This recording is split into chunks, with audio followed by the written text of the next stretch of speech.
يوسف خميس راح يلعب الضربة الركنية للنصر، يلعبها ويبعدها محمد عبد العزيز بالراس، تروح المساعد يلعبها عالية وبالراس مجد عبد الله ناحية المرمى،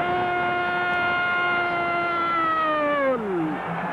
الهدف الثاني للنصر، ماجد عبد الله، كورة ملعوبة عكسية عالية من مساعد الطرير على راس ماجد عبد الله، وماجد على طول براسه يحطها في المرمى ويسجل الهدف الثاني للنصر في الدقيقة 32 من الشوط الأول.